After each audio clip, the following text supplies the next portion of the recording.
Menegaskan sikap memilih konsep pilkada langsung dan berbeda dengan mayoritas partai di parlemen, PDIP mengaku tidak sendirian. Partai di bawah asuhan Megawati Soekarno Putri itu justru eksistensinya sebagai partai penyeimbang dan menyebut akan berkomunikasi di DPR dengan fraksi lain untuk tawarkan opsi. Usai resmi menutup rapat kerja nasional pertama di tahun 2026 ini, PDI Perjuangan tegaskan posisinya sebagai partai penyeimbang dalam pemerintahan Presiden Prabowo Subianto. Namun soal pilkada, partai berlambang banteng itu memilih untuk melakukan secara langsung. Sekjen PDIP Hasto Kristianto mengaku wacana pilkada dipilih DPRD menjadi pembahasan, bahkan menjadi salah satu dari 21 rekomendasi eksternal yang dihasilkan melalui Rakernas PDIP selama 3 hari di Ancol. PDIP mengaku tegas mendukung pilkada langsung. Meski masih wacana, namun PDI Perjuangan membantah tak sendirian di parlemen.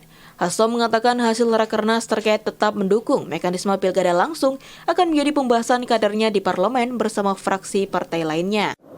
Ini kan juga masih wacana, dan dalam wacana itu Rakernas menyampaikan sikapnya. Kami kan juga intens berdialog ya dengan pimpinan fraksi, dengan partai politik.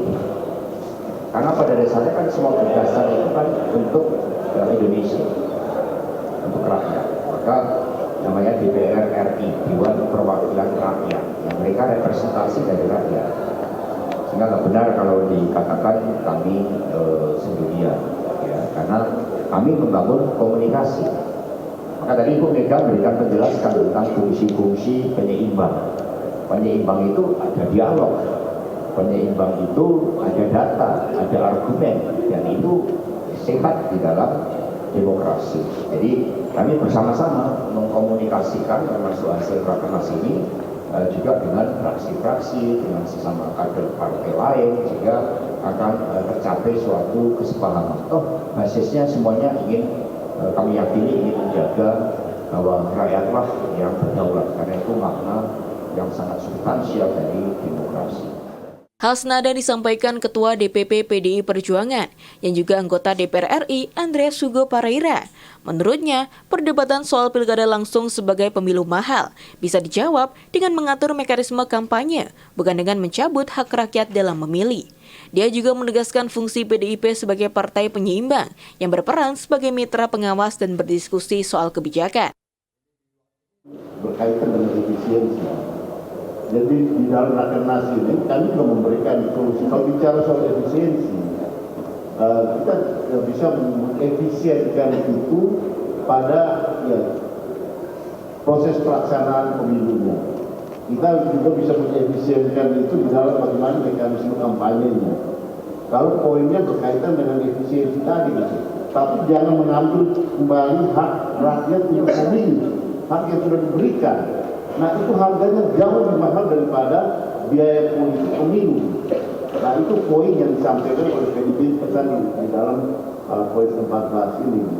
Dan itu yang ini kita dialogkan dengan masyarakat, dialogkan dengan teman-teman. Sebagai kawan yang baik kita memberitahu gitu. Artinya ya, kita tidak melihat bahwa mereka yang menyampaikan menarik kembali suara itu adalah musuh. Tapi kawan yang baik adalah memberitahu supaya jangan sampai ini menjadi bencana politik kita semua. Lewat Rakernas, Megawati Soekarno Putri menegaskan jati diri PDIP sebagai partai ideologis dan pelopor, dan posisi PDIP sebagai partai penyeimbang kekuasaan negara dipilih secara sadar. Megawati menyatakan PDIP mendukung kebijakan pemerintah Prabowo Subianto yang berpihak pada rakyat, namun di saat yang sama, PDIP juga memiliki tanggung jawab untuk mengkoreksi, menentang, bahkan melawan kebijakan yang bertentangan dengan Pancasila.